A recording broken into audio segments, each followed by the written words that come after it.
담임 목사님께서 하나님을 찬송하라는 제목으로 말씀 증거하시겠습니다.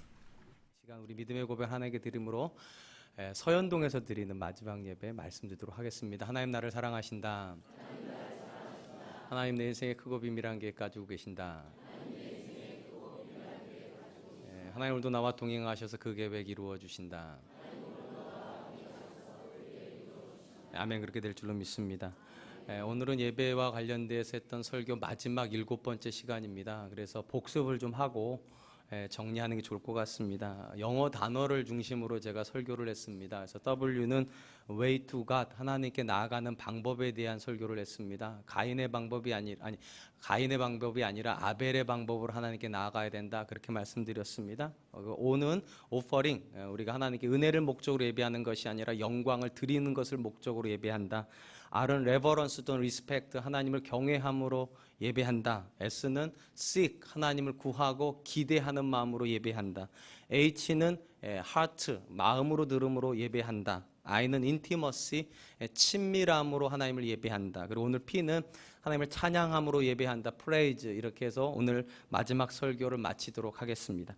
고사성어 중에 고장난명이라고 하는 말이 있습니다. 손바닥 하나로는 소리를 내기가 어렵다는 뜻입니다. 그래서 우리가 무슨 일을 할 때 반드시 누군가의 도움이 필요하다는 뜻을 가지고 있습니다. 우리 주변에는 반드시 함께 있어야지만 바른 기능을 하는 것들이 종종 있습니다. 아무리 좋은 신발이라고 해도 한쪽만을 가지고는 신발의 기능을 다할 수가 없습니다. 반드시 두 쪽 다 존재해야 신발은 신발로서 존재 기능을 다합니다. 집에서 매일 사용하는 젓가락도 아무리 그것이 금일지라도 한 짝만 가지고는 기능을 할 수가 없습니다. 인간관계도 마찬가지라고 생각합니다. 많은 분들이 남편 경우에는 내 아내가 좋은 아내 되어주기를, 또 아내 경우는 내 남편이 좋은 남편 되어주기를, 부모의 경우는 자녀가 좋은 자녀 되어주기를, 또 자녀들은 부모가 좋은 부모 되어주기를 기대합니다. 근데 이것은 결코 혼자서 그렇게 될 수는 없는 것입니다. 내 남편이 좋은 남편 되어주려면, 되기를 원한다면 반드시 내가 먼저 좋은 아내 되어야 합니다. 물론 항상 그런 건 아니지만 우리가 주변에서 보는 좋은 남편 옆에는 항상 좋은 아내들이 있습니다.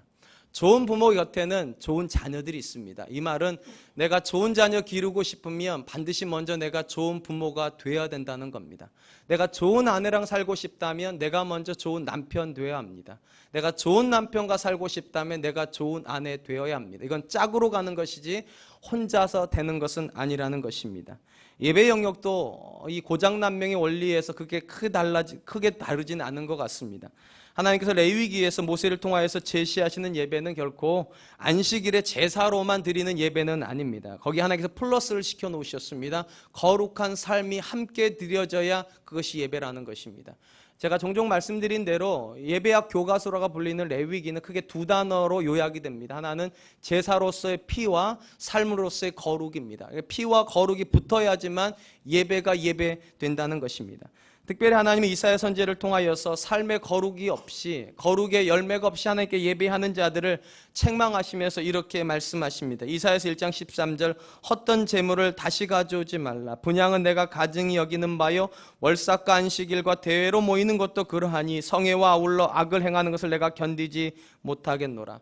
하나님 매 안식일과 절기 때마다 빠짐없이 하나님 앞에 나와서 수많은 제물을 드리고 있었던 이스라엘 백성들을 향하여 그들이 드리는 예배는 예배가 아니라 가증한 것에 불과하다 말씀하십니다. 왜냐하면 그들의 예배에는 하나님께 드려야 되는 제사로서의 피의 고백은 있는데 삶의 고백인 거룩이 없었기 때문입니다. 그리고 거룩이 없는 그들의 삶의 실체를 하나님께서 이렇게 말씀하십니다. 이사야서 1장 15절, 너희가 손을 펼 때 내가 내 눈을 너희에게서 가리고 너희가 많이 기도할지라도 내가 듣지 아니하리니 이는 너희 손에 피가 가득함이니라. 이스라엘 백성들은 예배 중에 기도할 때 이렇게 손을 높이 들고 기도를 했습니다. 근데 하나님께서 그들이 손을 높이 들 때마다 차마 이 손을 보실 수가 없어서 눈을 돌리셔야만 했답니다. 왜냐하면 이 손에 피가 가득했기 때문에요. 여러분, 하나님께 기도하는 손은 화평의 손이어야 되지 않겠습니까? 평안을 전하는 손이어야 될 텐데 이 손에 피가 가득하다. 어떤 피요? 가난한 자를 압제하였던 그 손, 압제하면서 흘렸던 피, 연약한 자를 학대함으로 흘렸던 그 피가 이 손에 가득한 상태로 하나님께 예배하러 나왔다는 겁니다. 그래서 하나님께서 그 예배를 참아 받으실 수 없었노라고 그렇게 말씀하십니다. 그러므로 예배는 주일 하루의 고백으로 하나님께 드려지는 것은 아닙니다. 반드시 나머지 6일간의 삶의 고백이 함께 드려져야지만 예배가 됩니다. 이를 단순화시켜서 설명하면 하나님께서 주일에 우리에게 은혜를 주셨으면 그 은혜에 대한 마땅한 반응이 거룩이라는 것입니다. 은혜와 거룩이 함께 가야 예배가 됩니다. 이사야 선지자는 거룩이 빠진 예배를 가리켜서 이렇게 말을 했습니다. 마당만 밟고 가는 예배. 마당만, 성소에는 들어가 보지도 못하고 하나님의 얼굴은 보지도 못하고 마당만 밟고 가는 예배라 그렇게 말을 합니다. 그렇다면 하나님께서 매 주일에 그분 앞에 예배하러 나올 때 하나님께서 저와 여러분들에게 기대하시는 거룩의 모습은 무엇이겠습니까? 오늘 본문은 크게 두 가지의 모습을 이야기해 줍니다. 하나는 찬송의 모습입니다. 찬송이 우리가 보여야 될 거룩의 모습이고, 두 번째 선행과 구제의 모습이 하나님께 우리가 살아야 되는 거룩의 모습입니다. 먼저 히브리 기자는 성도가 하나님 앞에서 드려야 될 찬송을 이렇게 설명합니다. 15절, 그러므로 우리는 예수로 말미암아 항상 찬송의 제사를 하나님께 드리자. 이는 그 이름을 증언하는 입술의 열매이니라. 히브리 기자는 예수 그리스도 안에서 더 이상 희생의 제사가 필요 없는 신약의 성도들을 향하여서 동물의 제사를 드리지 않는 대신에 반드시 드려야 되는 제사가 있다고 말합니다. 그것이 찬송의 제사입니다. 성도는 교회 안에서 예배하는 동안에 찬송을 하나님께 드립니다. 그런데 히브리 기자가 하는 말은 이것입니다. 교회 안에서 찬송이 끝나면 안 된다는 겁니다. 이 찬송은 연장되어서 삶의 현장에서도 항상 하나님께 드려져야 된다. 그것을 하나님께서는 예배로 받으신다, 그렇게 말씀하십니다. 물론 이 말은 우리가 삶의 현장에서 매일같이 곡조로 하나님을 찬송해야 된다, 항상 그렇게 해야 된다는 말은 아닙니다. 여기 나오는 찬송이라고 하는 말은 포괄적으로 감사를 함께 포함하고 있습니다. 그러니까 우리가 마음으로 감사하고 있어도 이 역시 찬송이라는 것입니다. 어쨌든 간에 우리의 매일의 삶은 하나님께 감사와 찬송이 함께 드려져야지만 주일의 예배와 함께 드려질 때 그것을 하나님께서 예배라고 그렇게 부르신다는 것입니다. 그렇다면 여러분, 왜 우리가 살아가는 매 순간에 하나님을 찬양하고 감사의 고백을 드려야 하겠습니까? 우리가 살아가는 일상이 정말로 찬송하고 감사할 만큼 그런 일들이 늘 있다면 이거는 절대 어렵지가 않을 것입니다. 그건 어려운 문제가 아니죠. 근데 여기 하나님께서 이렇게 말씀으로 명령으로 기록해 놓으신 이유는 분명합니다. 우리의 삶이 감사하기가 어렵기 때문입니다. 우리의 삶이 찬양하기가 어려운 일로 가득합니다. 그렇기 때문에 명령하시는 거예요. 누구나 찬송할 수 있다면 그거는 하나님께서 기대하시는 예배일 수가 없어요. 누구나 할 수 있는 건 예배가 아니에요. 누구나 할 수 없기 때문에 우리에게 명령하시는 거예요. 항상 그렇게 해야 된다고. 우리가 히브리 기자의 권면을 유심히 볼 때 우리가 찬송을 할 때 찬송하는 삶을 살기 위한 기본적인 전제가 있음을 보게 됩니다. 히브리 기자는 결코 환경 때문에 감사라고 말하지는 않습니다. 환경 때문에 찬송하라고 말하진 않아요. 왜냐하면 우리가 경험적으로 알듯이 우리가 만나는 삶의 현장은 고난이 참 많습니다. 어려움이 참 많습니다. 그건 교회 다니는 사람이나 교회 다니지 않는 사람이나 다르지 않습니다. 그렇기 때문에 환경 속에서 기뻐하고 환경 속에서 찬양하라고 그러면 우린 금방 낙심하게 됩니다. 그런데 히브리 기자가 뭐라고 말합니까? 예수로 말미암아 항상 찬송의 제사를 하나님께 드리자. 그러니까 환경 때문에는 찬송 못하겠고 환경 때문에 감사 못할지라도 예수님 때문에는 그렇게 할 수 있다는 겁니다. 예수님 때문에는.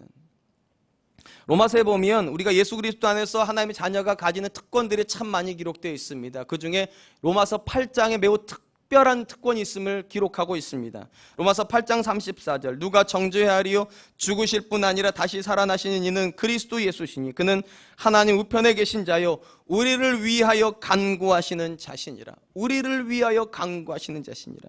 누군가가 나를 위해서 기도해주고 있다는 말을 들을 때는 참 기쁩니다. 여러분도 그러시죠? 내가 누군가를 위해서 집사님 제가 기도하고 있어요. 그럼 참 마음이 기쁘시죠?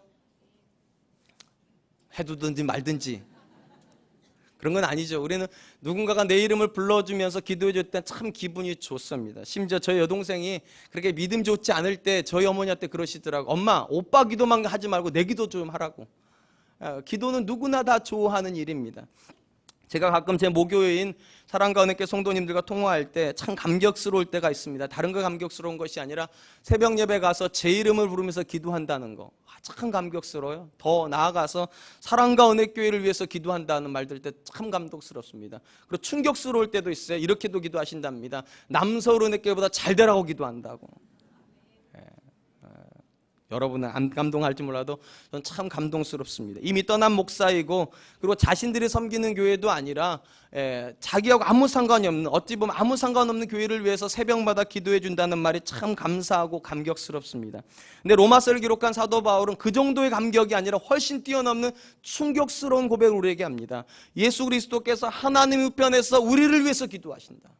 여러분, 예수님께서 왜 기도하실까요? 이유는 간단해요. 우리가 사는 삶이 결코 녹록하지 않기 때문에요. 예수님께서 기도해 주셔야지만 성도로서 살아낼 수 있는 삶의 여정이기 때문에. 그러니까 사랑하는 성도 여러분, 하나님께서 내게 감사할 일을 주셔서 내가 감사하겠다는 생각을 버리세요. 그런 일은 안 일어나요. 기도로 감사해야 되고요, 믿음으로 감사해야 되는 거예요. 그리고 성경이 뭐라고 말하는가?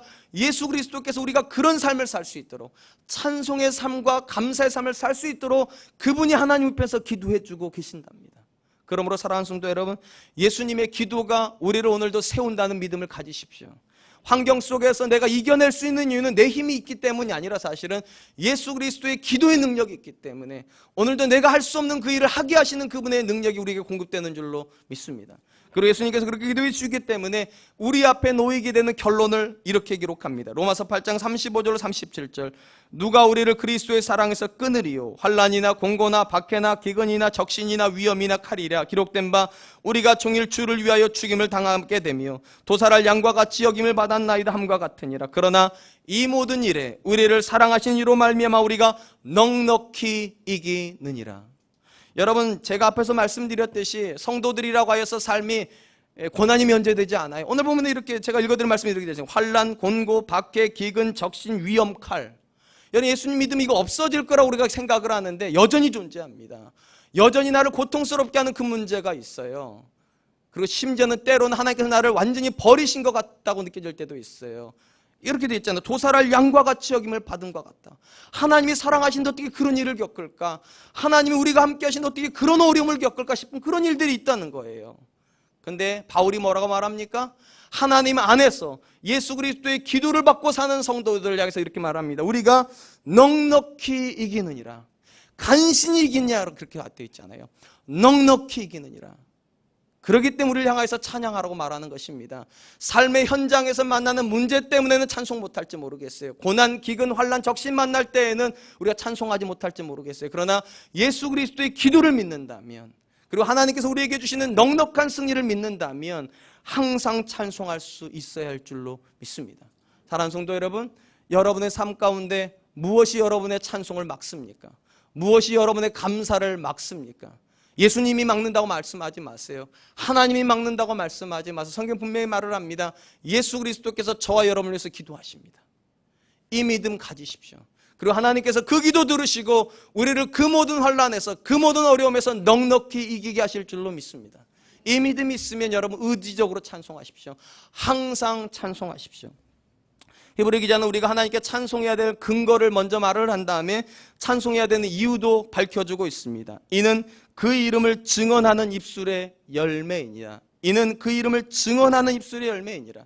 이 땅에 살아가는 동안에 우리가 우리 자신을 세상 가운데 드러내는 사람이라면 찬송은 필요치 않습니다. 그런데 히브리 기자가 뭐라 말하는가? 우리가 그의 이름을 세상 가운데 드러내는 사람이라면 찬송은 마땅히 해야 되는 열매라는 것입니다. 마땅히 드려야 된다는 것입니다. 사도행전 16장에 보면 사도 바울의 빌립보 전도에 대한 기록이 나옵니다. 우리가 빌립보서를 살펴보면서 이 부분을 살펴보았기 때문에 여러분 잘 아는 이야기죠. 원래 사도 바울은 2차 전도 여행 때 소아시아 지역으로 가고 싶었습니다. 근데 성령이 막으셔가지고 소아시아 지역으로 못 가게 됩니다. 그래가지고 결과적으로 어디로 갑니까? 마게도냐를 건너가게 됩니다. 그래서 마게도냐 들어가가지고 첫 번째 들어간 성이 빌립보 성이었습니다. 한번 생각해 보세요. 성령 하나님께서 길을 열어주셨다고 믿고 들어간 땅입니다. 분명히 하나님께서 그 땅에서 사도 바울 일행을 통하여서 하나님이 받으실 영광이 있다는 확신을 주고 그를 들여보내셨어요. 근데 들어가자마자 그는 큰 낭패에 부딪히게 됩니다. 감옥에 들어가게 됩니다. 여러분 한번 생각해 보세요. 성령 하나님께서 자기를 그곳에 보냈는데 감옥에 들어갔다면 여러분 얼마나 낙심이 될까요? 속으로 이런 생각이 들지 않을까요? 이게 아니었나? 내가 잘못 들은 건가? 성령의 음성이 잘못된 것인가? 더더군다나 사도 바울이 무슨 잘못을 해서 감옥에 들어갔다면 이해나 됩니다. 근데 사도 바울은 잘못하지 않았습니다. 귀신 들린 여종에게서 귀신을 쫓아내어준 선한 일을 했는데도 선한 일의 결론이 감옥입니다. 여러분 어떻게 생각하실래요? 그냥 감옥 들어간 것도 아니에요. 흠씬 얻어 터지고 들어갔습니다. 여러분이라면 어떻게 하실래요? 사도행전을 기록하고 있는 누가가 이때의 이야기를 이렇게 기록합니다. 사도행전 16장 25절. 한밤중에 바울과 실라가 기도하고 하나님을 찬송하며 제수들이 듣더라. 들어가자마자 사도 바울이 두 가지를 했답니다. 바울과 실라가 기도와 찬송. 여러분, 기도했다니까 이렇게 생각할 수 있을지 모르겠어요. 원망했나 보다. 하나님 해도 너무하시지. 성령의 음성을 들려주시고 보내주셨으면 길을 열어주셔야지. 길을 막으면 어떻게 합니까? 그럼 뭐 잘못됐다고 이렇게 두들겨 맞고 감옥에 집어넣으십니까? 이렇게 원망했다 생각할 수 있을 것 같아요. 근데 그 다음 구절로 넘어가면 이게 아니란 걸 알게 돼요. 기도와 찬송이에요. 찬송. 여러분, 찬송은 원망하는 사람은 못하는 거 아시죠? 감사가 있는 사람만 하는 거예요. 그러니까 지금 심지어 사도 바울은 기도할 때도 감사하고 있었다는 거죠. 뭐 때문에 감사했을까요? 하나님 때문이죠. 예수님 때문이죠. 아마 이렇게 기도했을 것 같아요. 이유를 알 수 없이 두들겨 맞고 이곳에 들어왔지만 하나님의 선한 뜻이 있는 줄로 믿습니다. 이곳에서 하나님이 일하실 것을 믿습니다. 그는 그렇게 기도했을 거예요. 그리고 그 믿음에 확신이 들어오니까 찬송으로 그 믿음을 표현했을 것입니다. 그런데 여러분, 여기서 정말로 우리가 주목해야 될 것은 이것입니다. 이들이 드렸던 기도와 찬송을요, 하나님만 듣고 있지 않다는 거예요. 이렇게 되어 있어요. 하나님을 찬송하며 죄수들이 듣더라. 죄수들이 듣더라.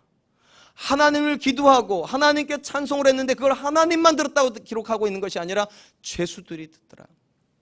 사도행전을 기록한 누가가 이 부분을 쓴 데에는 분명한 목적이 있을 것입니다.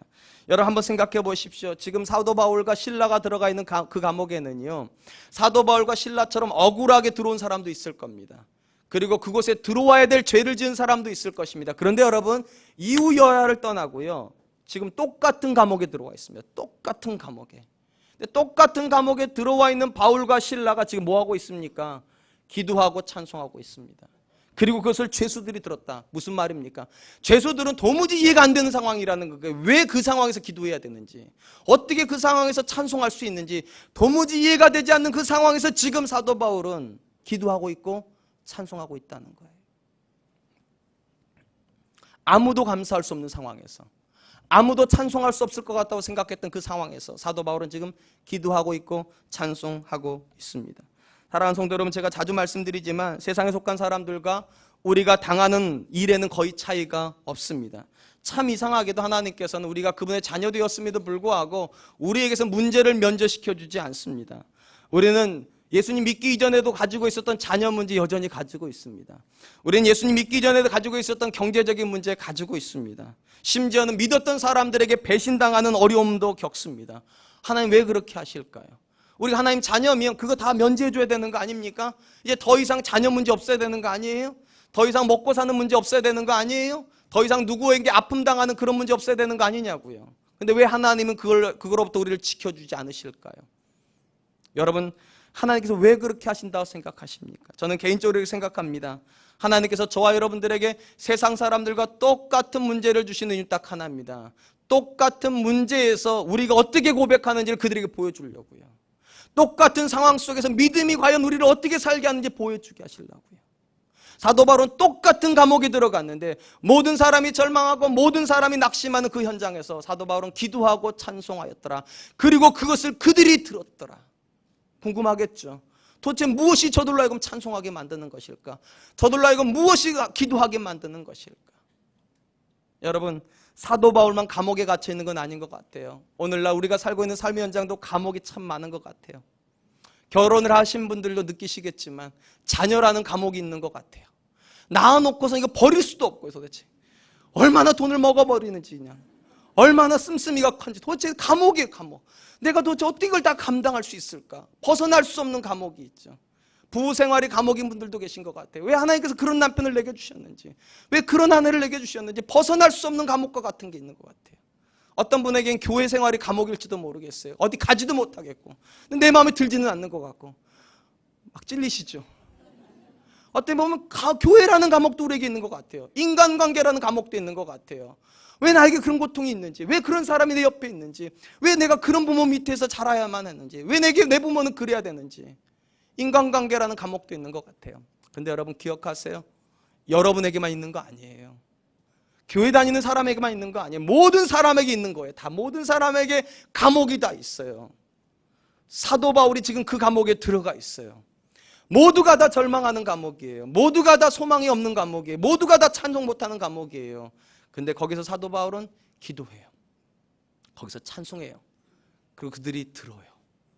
사랑하는 성도 여러분, 명심하십시오. 여러분들에게 하나님께서 고난을 면제시켜 주지 않습니다. 대신에 기대하는 것이 있습니다. 믿음의 고백을 기대하십니다. 여러분이 그 현장에서, 누구도 찬송하지 못하는 그 현장에서 여러분들이 드리는 찬송을 기대하세요.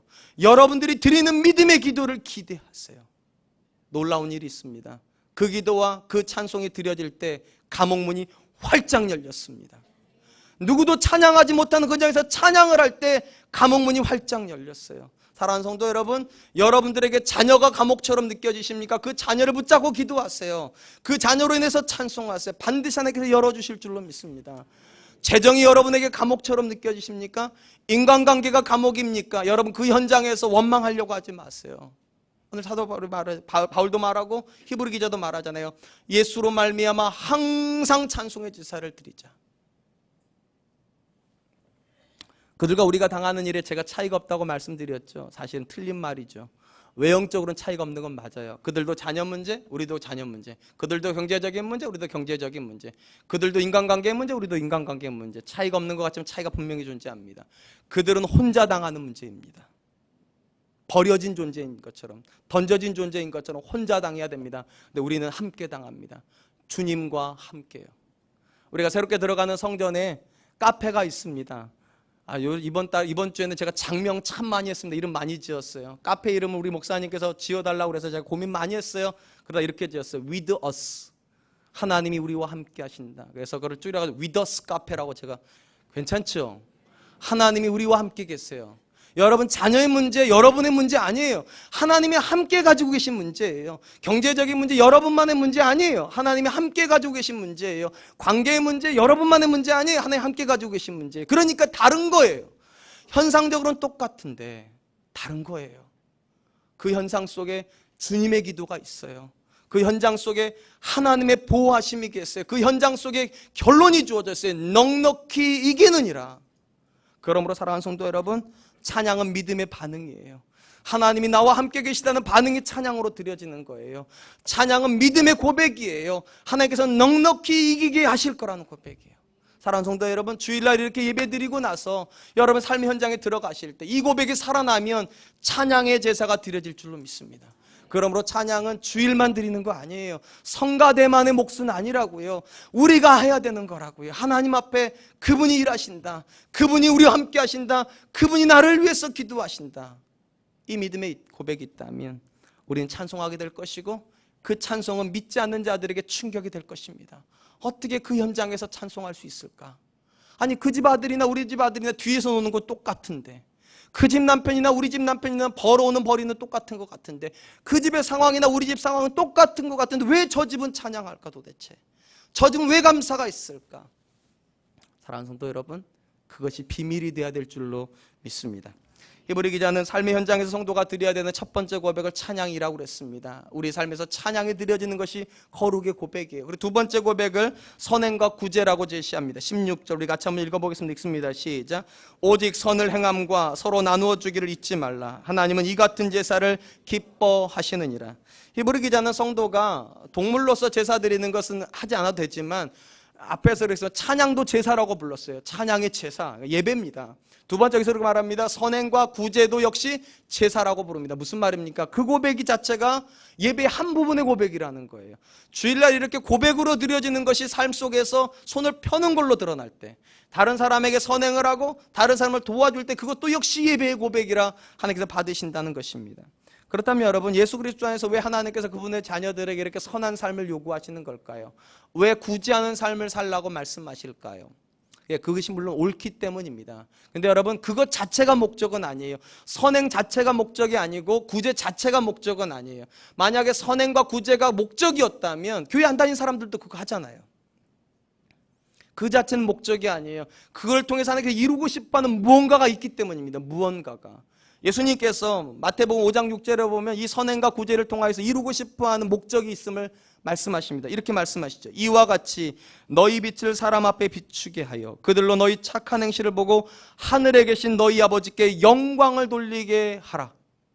그러니까 선행과 구제 자체가 목적은 아니에요. 그보다 근본적인 목적이 있어요. 그 선행과 구제를 보고서 믿지 않는 사람들이 하나님께 영광을 돌리게 하는 것. 그것이 진정한 목적이고 그 영광이 돌려지는 것이니까 예배가 된다는 것입니다. 창세기 26장에 보면 이삭의 그랄 땅에 있었던 이야기를 기록하고 있습니다. 창세기 26장은 이렇게 시작합니다. 이삭이 있었던 이 가나안 땅에 기근이 들었습니다. 흉년이 들었어요. 그래서 이삭이 어떻게 생각했는가? 애굽에는 물이 많고 곡식이 있으니까 애굽으로 내려가자 결정을 했습니다. 근데 내려가는 중에 하나님께 환상을 보여주신 것 같습니다. 이렇게 말씀하세요. 가나안 땅을 떠나지 말라고. 네가 떠나지 않으면 내가 이 땅에서 복을 주겠다고. 그래서 이삭이 가던 길을 딱 멈춘 지점이 그랄 땅입니다. 그랄 땅은 애굽으로 내려가기 위해서 마지막 거쳐가야 되는 그러니까 가나안 땅의 최남단입니다. 거기서 딱 멈췄습니다. 그리고 거기서 1년간 있었습니다. 그리고 하나님께서 약속하신 대로 이삭에게 하나님께서 그랄 땅에서 큰 복을 주십니다. 이렇게 기록이 되어 있어요. 창세기 26장 12절. 이삭이 그 땅에서 농사하여 그 해에 100배나 얻었고 여호와께서 복을 주심으로. 여러분 농사를 했는데 이삭이 100배나 얻었답니다. 그러면 다른 사람들도 그 정도 얻었으면 문제가 없을 텐데 이삭 집만 그렇게 됐다는 거예요. 우리 흔히 그런 얘기 하죠. 되는 집만 된다고. 그렇죠? 교회도 되는 교회만 되죠. 그 말의 의미를 아시면 아멘 할 텐데. 교회도 되는 교회만 돼요. 왜냐하면 하나님께 복 주실 만한 사람에게 복을 주시기 때문입니다. 하나님의 명령에 순종하여서 가던 길을 멈추었던 이삭에게 하나님께 복을 주시는데 100배를 줬어요. 이것이 이삭에게도 충격이었지만 그 이삭을 보고 있었던 주변 사람들에게도 충격이었어요. 왜냐하면 그 집만 되니까. 어느 정도 충격이었는가? 그랄 땅에서 왕으로 섬기고 있던 아비멜렉이 찾아와서 이렇게 요구합니다. 창세기 26장 16절. 아비멜렉이 이삭에게 이르되 내가 우리보다 크게 강성한 자 우리를 떠나라. 아니 그 집에 들어갔는데요. 이삭이 들어갔는데 분명히 그랄 땅에 사는 사람들 더 좋은 땅 가지고 있지 않겠어요? 이방인이 좋은 땅 가지고 있지는 않잖아요. 오늘 성가대 기분 나쁘세요? 그잖아요. 아니 주인들이 더 좋은 땅 가지고 있는 거지 본국인들이. 그리고 이삭은 당연히 안 좋은 땅 가지고 있었을 터인데 이삭의 집이 더 농사가 잘 돼요. 이건 불가능한 일이다. 어느 정도로 잘 됐느냐? 그라랑 이렇게 말해요. 네가 우리보다 더 강성해졌다고. 여러분 이거 전혀 오해하지 마세요. 이건 너무 뻥이라고 생각하지 마세요. 왜냐하면 아브라함 때 아브라함의 식솔이 몇 명이었습니까? 종으로 가지고 있었던 사람이 몇 명? 318명이에요. 그 종을 그대로 이삭이 인수했겠죠. 그리고 여기 들어가지고 100배나 잘 됐으니 어마어마한 숫자가 늘어났다는 얘기예요. 어느 정도였냐? 그라랑이 위협을 느낄 정도로요. 이렇게 놔두었다가는 나라가 삼키게 될 정도로 이삭이 다 삼켜 먹겠다. 그래서 그라랑이 말을 합니다. 지금 쫓아내야 되겠다. 지금 쫓아냅니다. 이삭이 나갑니다. 갈 데가 없죠. 당연히요. 어디로 가는 그랄 골짜기로 들어갑니다. 사람이 못 사는 땅으로 들어가요. 사람이 못 사는 땅에 들어가가지고 그가 첫 번째 한 일은 우물을 파는 일이었습니다. 그의 아버지 아브라함이 팠던 우물을 복원시켰습니다. 그런데 조금 지나다 보니까 큰일이 벌어졌습니다. 그랄의 목자들이 그랄 땅에서 와가지고 하는 말이 이거 우리 거라는 거예요. 여러분 생각해 보세요. 그랄의 왕이 위협을 느낄 정도였으면 이삭에게 그까지 목자들 정도는 쉽게 처리할 수 있지 않겠어요? 이것을 확 그럼 끝나는 거잖아요. 놀라운 일이 벌어집니다. 이삭이 니네 거야? 알았어. 그리고 나갑니다. 다시. 두 번째 우물을 또 팝니다. 저희 한동안 안정을 찾는다 싶었는데 또 그 목자들이 찾아옵니다. 또 이렇게 말하면 우리 거라고. 여러분 한 번 봐줬으면 두 번째는 주먹 나가야죠. 그런 거 아니에요. 한 번만 봐주는 거죠. 그죠? 근데 두 번째도 역시 이렇게 말 니네 거야? 알았어. 또 갑니다. 세 번째 거 팝니다. 여러분 이 말을 제가 쉽게 하니까 여러분도 쉽게 들으시지만 여러분 이 당시에 이삭이 살던 시대에는 물이 가나안 땅 물이 귀한 땅입니다. 요즘처럼 수도꼭지 열면 물 나오는 시절이 아니란 말이에요. 애들한테 이런 설교하면 이럴 거죠. 목사님 뭐하러 우물을 팠을까요? 수도꼭지 열면 되는데. 그렇게 생각하면 이 부분이 이해가 안 돼요. 여러분 그 당시는 물이 희귀한 땅이라니까요. 특별히 이스라엘 땅 가나안 땅은 물을 저장해 놓을 수 없단 말이에요. 그러니까 우물이 없으면 못 사는 거예요. 그러니까 생명이에요. 근데 생명을 쉽게 내준단 말이에요. 이삭이 힘이 없어서 내주는 게 아닌데도 세 번째 우물을 파고 결국 그는 떠납니다. 그래서 부엘세바로 올라와요. 한동안 시간이 흐르고 나서 아비멜렉이 자기 군대 장관을 이끌고 옵니다. 그리고 이삭에게 이렇게 얘기합니다. 창세기 26장 28절 29절. 그들이 이르되 여호와께서 너와 함께 계심을 우리가 분명히 보았으므로 우리의 사이 곧 우리와 너 사이에 맹세하여 너와 계약을 맺으리라 말하노라. 너는 우리를 해하지 말라. 이는 우리가 너를 범하지 아니하고 선한 일만 내게 행하여 내가 평안히 가게 하였습니다. 이제 너는 여호와께 복을 받은 자니라. 여러분 지금 이 하나님을 믿지 않는 아비멜렉 왕이 와가지고 뭐라고 말하면 이렇게 말해요. 그들이 이르되 여호와께서 너와 함께 계심을 우리가 분명히 보았으므로. 여러분 도대체 뭘 통해서 하나님 본 겁니까? 100배 결실한 걸 보고요. 그럼 그 전에 얘기했어야죠. 그 전에 와가지고 너 보니까 하나님 함께 계신다고 우리랑 함께 있자고 이랬어야 되잖아요. 근데 그때 쫓아냈잖아요.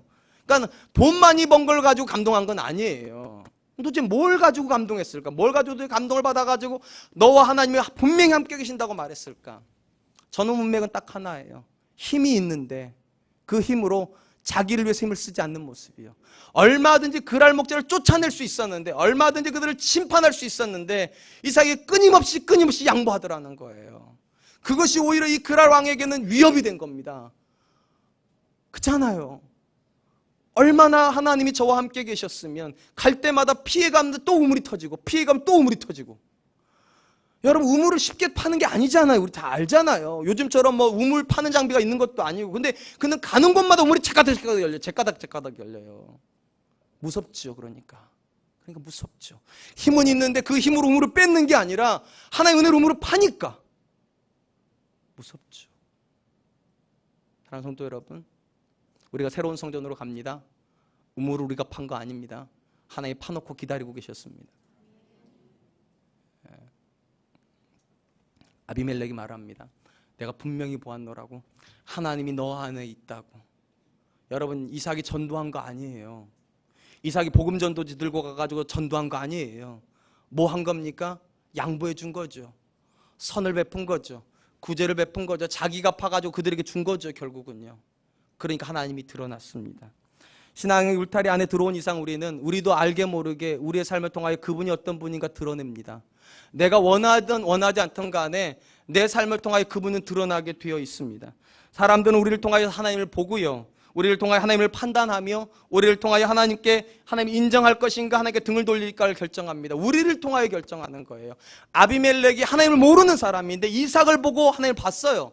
그리고 이삭을 보고 하나님을 판단했어요. 그리고 하나님 앞에 나와서 이렇게 말합니다. 우리와 화친하자고. 하나님이 우리에게 복 주실 거라고. 그러므로 여러분, 저와 여러분들이 하나님 안에 있다는 이야기는 우리는 하나님을 증거하는 사람이라는 겁니다. 그리고 여러분, 우리가 하나님을 증거할 수 있는 것은 앞부분에 이렇게 말했습니다. 찬송도 하나님을 증거하는 방법입니다. 또 하나가 있습니다. 여기 히브리 기자 이렇게 말합니다. 선행과 구제. 그것은 하나님을 증거하는 방법입니다. 사도 바울이 믿는 종들을 향하여서도 똑같이 얘기를 합니다. 그들이 왜 하나님 앞에서 선한 삶을 살아야 되는가? 이렇게 얘기를 합니다. 디도서 2장 9절로 10절. 종들은 자기 상전들에게 범사에 순종하여 기쁘게 하고 거슬러 말하지 말며 훔치지 말고 오히려 모든 참된 신실성을 나타내게 하라. 이는 범사에 우리 구주 하나님의 교훈을 빛나게 하려 함이니라. 우리 하나님의 교훈을 빛나게 하려 함이니라. 우리의 삶을 통하여서 그분이 빛날 수도 있고요, 우리의 삶을 통해서 그분이 초라해질 수도 있다는 거예요. 하나님 믿는 사람을 통해서 하나님이 존귀함을 받으실 수도 있고, 하나님 믿는 사람 때문에 하나님이 초라해질 수도 있다는 거예요. 바울이 이렇게 말합니다. 우리는 그분의 말씀을, 우리는 그분의 이름을, 우리는 그분의 영광을 빛나게 해야 될 사람이라고. 이러보건대 오늘 히브리서 기자가 우리에게 주는 교훈은 결국 하나입니다. 하나예요. 둘인 것 같지만 하나예요. 결국은 찬송하라는 거예요. 찬송하라는 거예요. 앞부분에 있는 찬송은 내가 하는 겁니다. 성도인 내가 하는 찬송이에요. 모든 상황, 모든 환경 속에서 예수님 때문에 내가 찬송하는 거예요. 그리고 뒷부분에 있는 찬송은 우리가 찬송하는 삶과 선행과 구제를 살 때 믿지 않는 사람들이 그 삶을 보고서 하나님은 살아계시는구나, 사랑과 은혜교회 하나님은 살아계시는구나, 사랑과 은혜교회 암흑의 집사에 하나님은 살아계시는구나, 우리 며느리를 보니까 정말 하나님 살아계시는 것 같다고, 우리 아들을 보니까 정말 하나님 살아계신 것 같다고, 그들이 하는 찬송이에요. 원래는 그래서 제가 설교 제목을 찬송의 이중주라고 붙이려고 그랬어요. 근데 제가 이중주 개념을 잘 모르거든요. 음악을 몰라가지고. 결국은 이 히브리 기자는 그렇게 말합니다. 우리가 하나님 앞에 드리는 찬송은 하나라고, 결국 하나라고. 내가 찬송하고 내 삶을 보고서 그들이 찬송하게 하는 것. 우리 하나님은 살아계시다고 그들이 청축하게 하는 것. 저는 우리 사랑과 은혜교회가 우리 주변 일대에서 칭송받는 교회가 되었으면 정말 좋겠습니다. 우리끼리 찬송하는 거 그 의미 없어요. 그건 반쪽짜리라니까요. 우리가 찬송하는 그 하나님을 우리 주변에 있는 사람들도 찬송해야 돼요. 우리가 찬송한 하나님을 올프렌즈에 있는 친구들도 보고서 사랑과 은혜교회 성도님들이 찬송하는 그 하나님은 정말 찬송받게 합당하시다. 캄보디아에 있는 친구들이 그렇게 봐야 돼요. 사랑과 은혜교회의 성도들이 하는 찬송, 그건 진실하다. 그들이 하나님은 살아있다. 그들이 하나님께 찬송해야죠. 그러면 그 예배는 온전히 살아날 줄로 믿습니다. 그리고 보니까 이런 모습이 초대교회 안에 여실히 드러나는 모습을 보게 됩니다. 초대교회 성도들의 모습을 사도행전이 이렇게 기록합니다. 사도행전 2장 47절. 하나님을 찬미하며, 이건 그들이 하는 찬송입니다. 그들이 하나님께 찬송했습니다. 하나님을 찬미하며 또 온 백성에게 칭송을 받으니, 주변에 있는 유대인들이 이렇게 찬송하는 거, 하나님 믿으려면 저렇게 믿어야 된다고, 예수님 믿으려면 저렇게 믿어야 된다고, 온 백성에게 칭송을 받으니 주께서 구원받는 사람들을 날마다 더하게 하시니라. 완벽한 예배죠. 자기들의 찬송의 고백도 완벽해요. 그리고 그들의 삶의 모습을 보고서 주변 사람들이 하는 찬송도 완벽해요. 완벽한 이중주가 하나님께 울려 퍼지고 있어요. 당연히 하나님께서 그 교회 축복 안 하실 수 없죠. 완벽한 예배가 하나님께 드려지고 있는데, 완벽한 찬송이 하나님께 드려지고 있는데요, 그 교회가 부흥 안 할 수 없죠. 저는 새로운 성전의 시대를 기대합니다. 그리고 우리가 기대하는 예배는 단순한 예배 아니에요. 주일날 찬송하고 영광 돌리는 걸로 끝나는 예배 아니에요. 여기가 출발점이에요. 주일이 출발점이고 나머지 6일 동안 그 주일에서 주셨던 은혜를 가지고 반응하는 거예요. 두 가지로 반응하는 겁니다. 찬송으로 반응하세요. 그리고 선행과 구제로 반응하세요. 그리고 이 두 가지가 하나님께 드려지면 하나님께 이렇게 말씀하실 거예요. 찬송의 제사가 하나님께 드려지고 있다고. 저는 우리 사랑과 은혜교회가 주일에 드리는 찬양과 평일에 드리는 찬양이 하나가 되어 우리 하나님 앞에 아름다운 찬송의 예배를 드리는 그런 교회 되었으면 좋겠습니다. 이제 말씀을 맺겠습니다. 예배는 교회에서 주일날 1시간 드림으로 끝나는 것이 아닙니다. 사실은 예배는 주일날 시작하는 것입니다. 이날 하나님께서 일주일을 사는 은혜를 주실 겁니다. 그리고 그 은혜를 받으셨다면 나머지 6일 동안 그 은혜에 반응하십시오. 찬양으로 반응하세요. 환경 속에서 찬양하려고 하지 마시고 예수님 때문에 찬양하세요. 예수님이 여러분을 위해서 기도하신다는 걸 믿으시고, 그리고 하나님께서 여러분의 삶 속에 아름다운 결론을 예비하고 계심을 믿으세요. 그리고 믿음으로 찬송하십시오. 그리고 찬송으로 끝내지 마시고 이 안에 있는 기쁨을 이웃과 나누십시오. 선을 베푸십시오. 구제하십시오. 그래서 여러분 주변에 있는 사람들이 이렇게 말하게 하십시오. 너의 하나님은 살아있다고. 내가 너의 속에서 하나님을 보았노라고. 여러분의 자녀가 여러분 부모에게 이렇게 말해야 됩니다. 우리 하나님, 우리 어머니 하나님 살아있다고. 우리 아버지 하나님은 살아있다고. 그때 하나님께서 비로소 예배를 받으시는 것입니다. 그때야 진정한 예배의 마침표가 찍어지는 거예요. 한 주간의 예배가 그렇게 드려져야 됩니다. 저는 우리 사랑과 은혜교회 예배가 정말 탁월해지기를 원합니다. 예배의 탁월함은 교회에서 결정되는 거 아닙니다. 여기서부터 시작되는 거예요. 우리 사랑하는 성도 여러분, 이번 한 주간 우리가 은혜 가운데 시작을 했다면 나머지 6일 동안 또 그 은혜 안에다가 거룩을 채워 넣으십시오. 찬양하십시오. 우리에게 새로운 성전 주신 하나님을 찬양하십시오. 우리를 위해서 일해 주신 그 하나님을 찬양하십시오. 그리고 그 찬양의 기쁨을 이웃과 나누십시오. 그렇게 했다가 9월 1일이 되면 새로운 성전에서 또 감격 속에서 예배할 수 있는 저와 여러분 되시기를 주님의 이름으로 축원드리겠습니다. 이제 우리 하나님께 찬양 드릴 텐데요, 이 찬양 가사 안에 보면 찬양의 제사를 드리고 하나님 앞에 나아간다는 고백이 있습니다. 우리가 하나님 앞에 매일의 삶 속에서 찬양의 제사를 드리고 감사의 제사를 드리고 기쁨의 제사를 드려 내 삶을 통하여서 하나님 이름이 높아지고 내 주변에 있는 사람들이 내 삶을 보고 하나님을 찬양하는 그런 일이 있게 해달라고 우리 그 마음 담아서 우리 찬양 하나님께 드리도록 하겠습니다.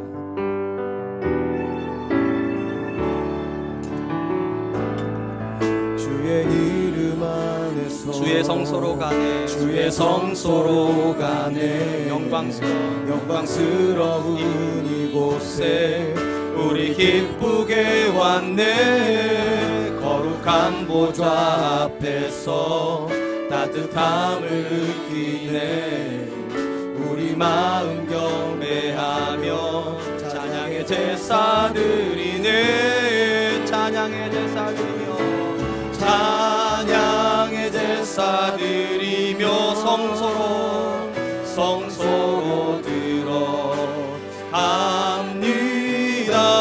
찬양의 제사 드리며 찬양의 제사 드리며 성소로 들어갑니다.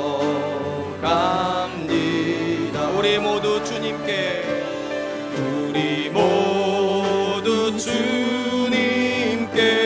감사의 제사를 드리세. 우리 모두 주님께 기쁨의 제사 드리네. 주의 말씀 주시고 우리 감사드리네. 우리 감사드리네. 주의 날개 그늘 밑에 우리 피난처 되네. 주의 길을 따르며 우리 순종해 모든 상황 속에서도 찬양의 제사 드리네. 찬양의 제사 드리며 찬양의 제사 드리며 성소로 들어갑니다. 찬양의 제사 드리며 찬양의 제사 드리며 성소로 들어갑니다. 우리 모두 주님께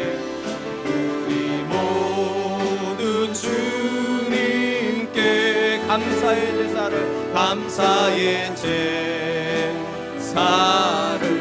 드리세. 우리 모두 주님께 기쁨의 제사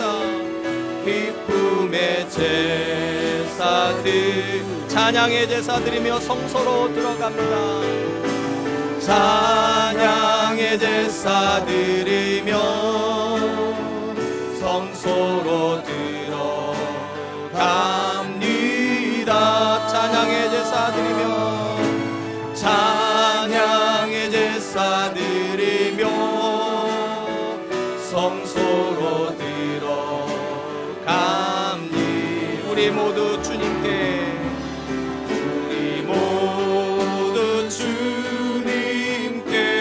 감사의 제사를